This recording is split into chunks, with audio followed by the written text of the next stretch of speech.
Hello good morning everyone. अपन DPSP cover कर रहे हैं और ये आर्टिकल 39 है। 39 स्मॉल ए, इसमें दो पार्ट हैं, 39 ए स्मॉल ए और एक कैपिटल सब क्लोज ए। ठीक है, तो स्टार्ट करते हैं भाई। सर्टेन प्रिंसिपल क्या है? 39 आर्टिकल क्या कहता है? Certain principle of policy to be followed by the state shall in particular direct its policy toward securing। इसमें जो पार्ट हैं वो देखते हैं।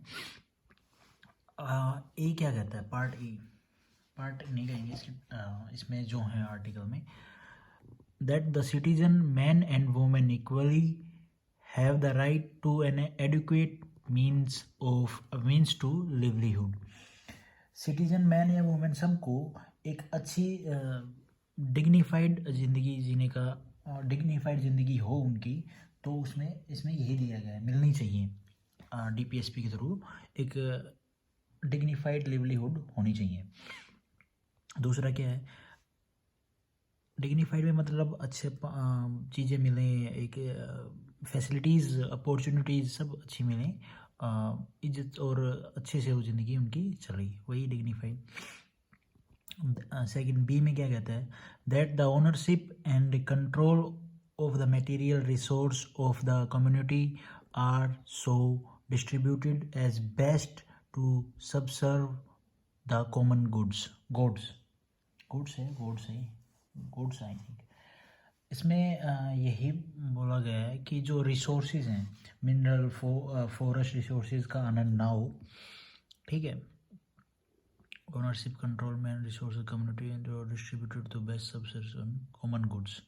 हाँ, इसमें यही है, जो मिनरल्स एंड फॉरेस्ट रिसोर्स हैं उनका आनंद ना हो, उनकी जो ओनरशिप है वो, उनका जो कंट्रोल है इस तरीके से होना चाहिए कि सारी कम्युनिटी को उसका फ़ायदा हो, न कि किसी एक के पास चला जाए या एक की ओनरशिप ज़्यादा हो। लेकिन अपन देखते हैं काफ़ी जो कॉरपोरेट सेक्टर हैं उसमें काफ़ी बार देखते हैं कि बड़े कॉरपोरेट के पास ही इनका जो कंट्रोल होता है इन्हीं के पास होता है, न कि कम्युनिटी के पास। तो इसमें यही बोला गया है कि सबको, उस कम्युनिटी को पूरा डिस्ट्रीब्यूट किया जाए उनके रिसोर्सेज को, और वो उनके पास हो। दैट्स ये। सी में क्या कहता है?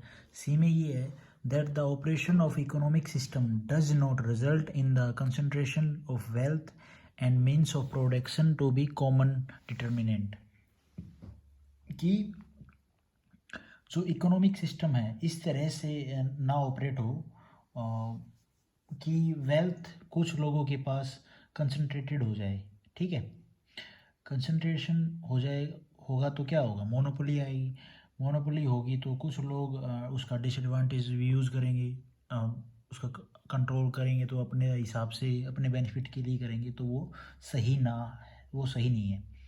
तो इसमें यही बोला गया है कि इकोनॉमिक जो सिस्टम है उसको इस तरह से ऑपरेट ना किया जाए कि वेल्थ में लोगों के पास अलग अलग भेदभाव हो जाए या पावर ज़्यादा हो जाए। दैट्स ऑल, मोनोपोली ना हो।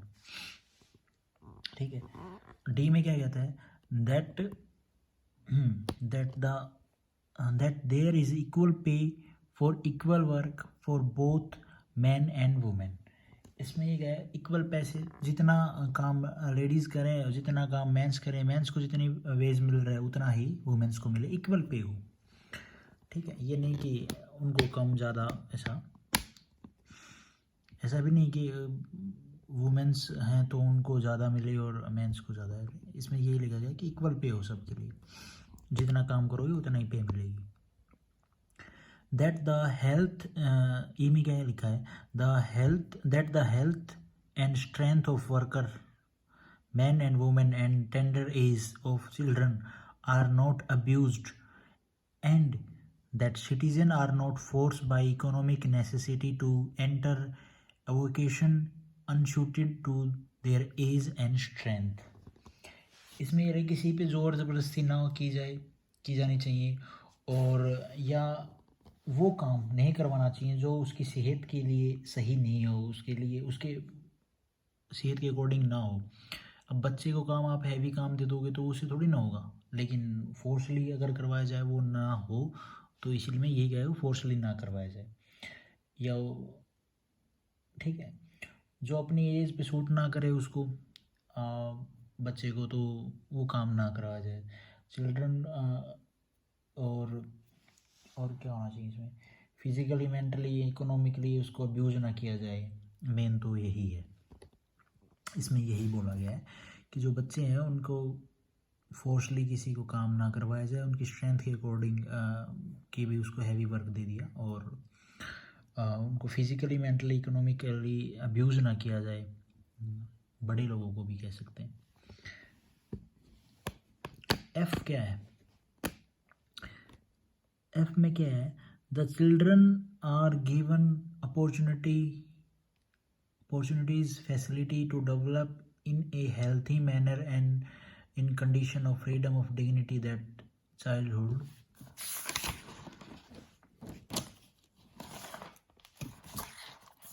and youth are protected against exploitation and against moral and material amendment. ठीक है, अमेंडमेंट इसमें यही बोला है कि गया है कि भी चिल्ड्रन को अपॉर्चुनिटी और फैसिलिटी दी जाए हेल्थी मैनर में, कि वो उनके जो बचपन है और जो यंग एज है वो अच्छे से ग्रो करे, कि ना कि डिप्रेस, और पूरी फ्रीडम से वो ग्रोथ हो उनकी, और डिग्निटी मिले उनको, फ्रीडम डिग्निटी मिले, और यूथ और चाइल्डहुड का जो एक्सप्लोटेशन है वो ना हो, से बचा रहे, मॉरल और मटेरियल सपोर्ट मिले उनको। ये चीज़ें हैं एफ में। एफ को मॉडिफाइड किया गया था कि इसके द्वारा कौन से अमेंडमेंट एक्ट के थ्रू, 42 कॉन्स्टिट्यूशनल अमेंडमेंट एक्ट 1976। ये ध्यान रहे आपको। पूछा जा सकता है कि जो आर्टिकल 39A है उसमें एफ जो पार्ट है वो मतलब कब मॉडिफाई किया गया था, 42 कॉन्स्टिट्यूशनल अमेंडमेंट एक्ट 1976। ये एक्चुअली मेंस में लिखने के लिए सही होता है, ऐसे डायरेक्ट नहीं पूछा जाता।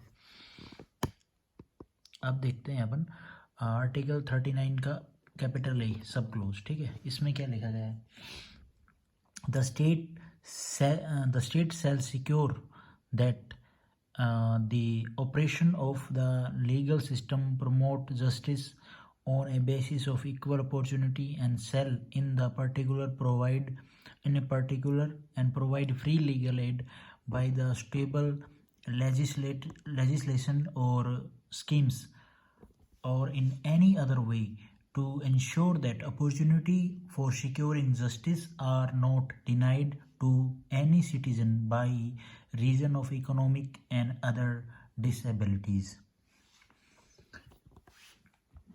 इसमें क्या है, वो भी है क्या है, काफ़ी आगे भी लिखा, और उसमें क्या है, in the year 1987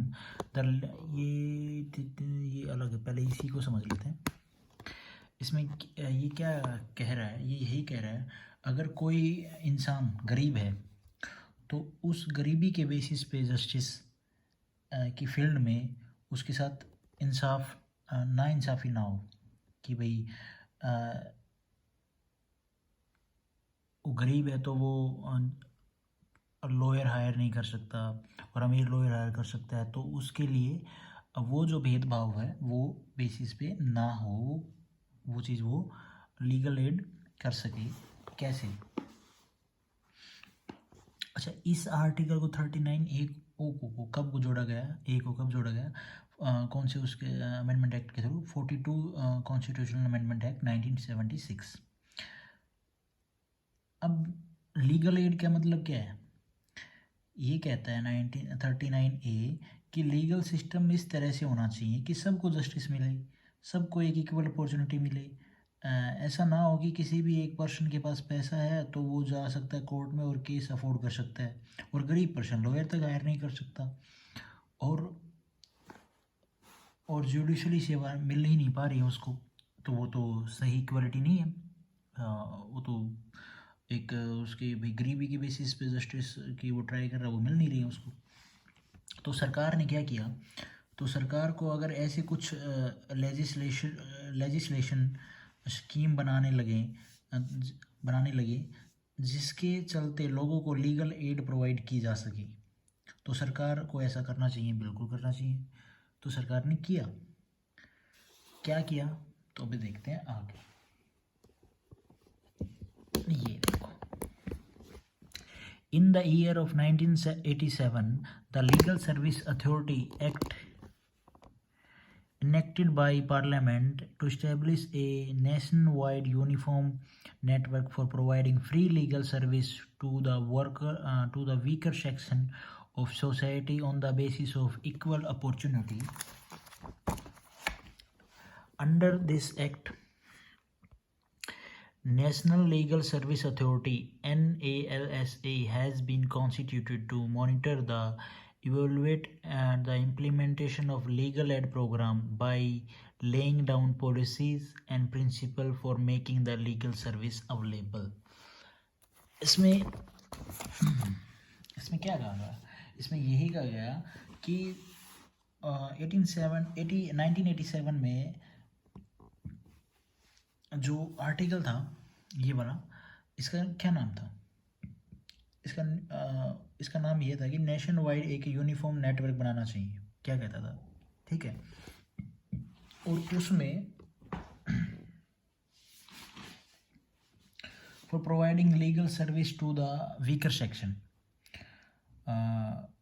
of the society. अब लीगल जो सेक्शन ये है, इसमें क्या है, जो लीगल सर्विस अथॉरिटीज़ एक्ट, इसमें ये बोला गया कि अंडर में एक बॉडी बनाई जाएगी जिसका नाम होगा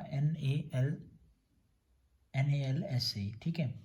इसका काम यह है कि मॉनिटर इवेलुएट करेगा implementation of legal aid programme को, देखेगा और उसमें इम्प्लीमेंट भी करेगा कि वो सही से काम कर रहा है या नहीं कर रहा है, ठीक है। जैसे कि लोक अदालत जुडिशल बॉडी है,